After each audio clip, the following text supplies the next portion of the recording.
kaparokya, bago natin umpisahan ang online viewership ng dalawang noontime shows dito sa bansa, ang It's Showtime at ang 8 Bulaga, ay ibabahagi ko po muna sa inyo mga kaparokya yung usual na ginagawa po natin, yung ads, yung highest viewership, and of course, yung papremyong na ibigay po nila kaninang episode. Pero bago natin simulan yan mga kaparokya, magpapakilala po muna ako sa inyo. Ako nga po pala si Mervin, the man behind Kaparokya TV.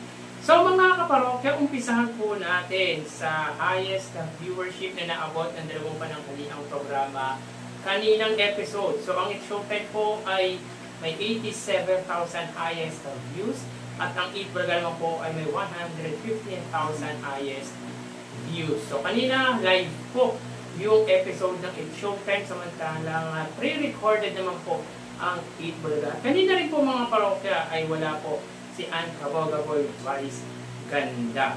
So dito mga kaparokya ay hindi po naabot ng It's Showtime ang target or yung average views nito na 100,000 views. So anong nangyayari mga kaparokya sa online or sa views ng main YouTube channel ng It's Showtime, dahil isang linggo na po silang hindi nakaaabot or hindi po umaabot ang views nito ng pagdating sa kanilang main YouTube channel. Samantalang ang 8 Bulaga mga kaparokya ay umaabot, or sabihin po natin mga kaparokya na bumaba po ang views ng main YouTube channel ng 8 Bulaga dahil pansin po natin ay lumilipat po sa main YouTube channel naman po ng TV5. At isa nga po sa maganda nga po kasi doon ay yung audio nito ay talagang malakas kesa po sa main YouTube channel ng 8 Bulaga. So dito mga kaparokya ay 28,000 views ang pagitan ng dalawang pananghaliang programa. Ito po mga parokya ay sa kanilang main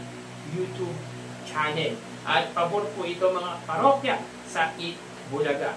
So, magawi tayo mga kaparokya sa ads na lumabas sa 8 Bulaga at sa 8 Showtime kanina. So, ang 8 Showtime po ay may 158 TV ads at 45 TV ads naman po para po sa 8 Bulaga.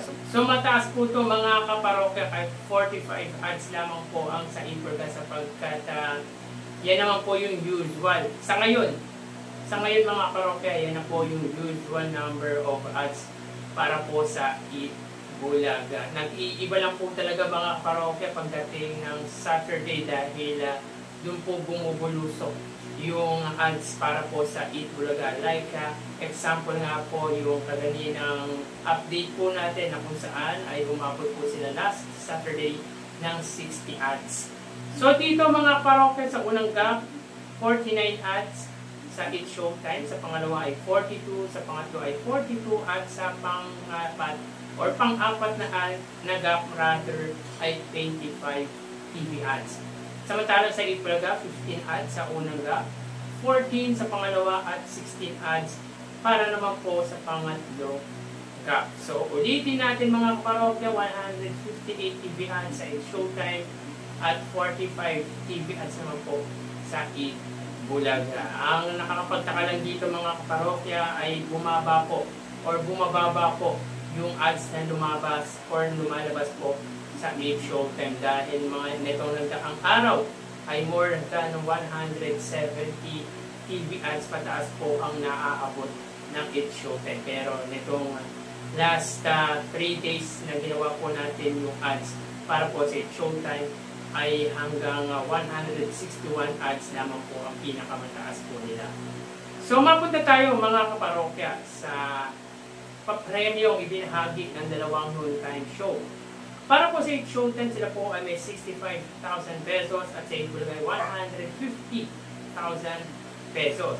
Para po sa Laro-Laro Kids, sila po ay nakapamahagi ng 65,000 pesos sapagkat pinili po ng winner or yung naglaro po sa jackpot round ng Laro-Laro Kids yung lipat kaysa sa pot na tumatagintig na 250,000 pesos.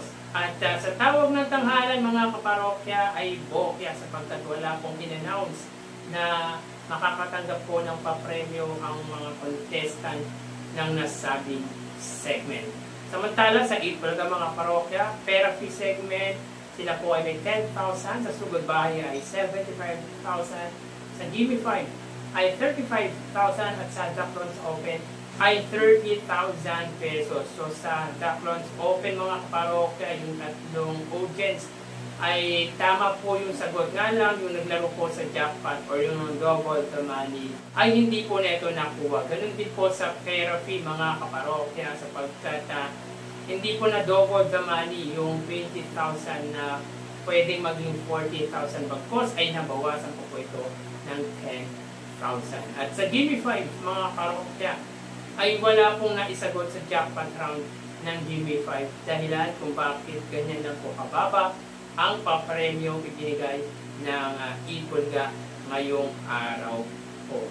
So dito, ulitin natin, ang Bet Showtime ay may 65,000 pesos at ang Ibulga ay 150,000 pesos. So tulad po ng lagi natin sinasabi mga parokya, malaki man o maliit ang papremyong ibinabahagi or ibinigay ng dalawang noontime show, ang mahalaga dito mga parokya ay malaking tulong pa rin po sa mga tumanggap ng papremyong bigay ng dalawang noontime show, at ang mahalaga dito ay nakapagpasaya ang dalawang pananghaliang programa. So tara ating alamin ang online viewership ng dalawang bigating noontime shows. Para sa 8 Bulaga Under TVJ Facebook page na may 3.7 million followers, at sa 8 Showtime naman po na may 19 million followers. So sa oras na 1:28 p.m. ang Showtime po ay may kasalukuyang segment na Laro-Laro Pick. Ito po yung jackpot round ng Laro-Laro Pick. Samantalang ang 8 Bulaga naman po ay GB5.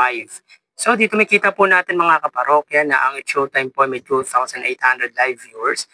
Samantalang ang 8 Bulaga naman po ay may 2,800 live viewers. So again, sa oras na 1:28 p.m., ang 8 Showtime po ay may 2,800 live viewers at ang 8 Bulaga naman po ay may 2,800 live viewers. So tayo po pagdating sa Facebook Live ang dalawang noontime show. So mapunta tayo sa TV Network YouTube channel ng dalawang pananghaliang programa. So para po sa 8 Showtime under GMA Network YouTube channel na may 40.6 million subscribers, at sa 8 Bulaga naman po under TV5 YouTube channel na may 2.66 million subscribers.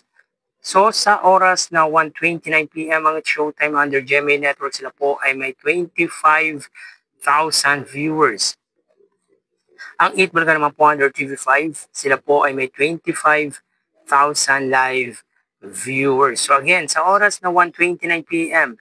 ang 8 Showtime po under GMA Network, sila po ay may 25,000 live viewers at ang 8 Bulaga naman po, sila ay may 25,000 viewers under TV5. So na makikita nyo dito mga parokya ay bahagyang nadagdagan ang views ng GMA at ito nga po ay 26,000 at 25,000 naman po sa TV5.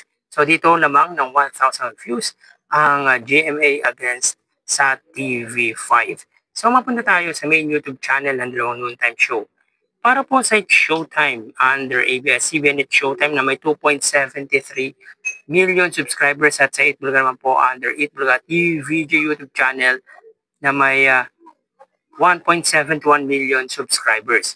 So sa oras na 1:30 p.m. ang Showtime po, sila ay may 82,000 viewers at ang 8 Bulaga naman po ay may 105,000 viewers. So again, sa oras na 1:30 p.m. ang 8 Showtime po, sila ay may 82,000 viewers at ang 8 Bulaga naman po ay may 105,000 viewers. So bali ang total na nakuha ng dalawang noontime shows ay para po sa Showtime, sila po ay may 109,000 total views at sa 8 Bulaga naman po ay 132,000 total views. Sa Facebook Live ay tie po ang dalawang noontime show.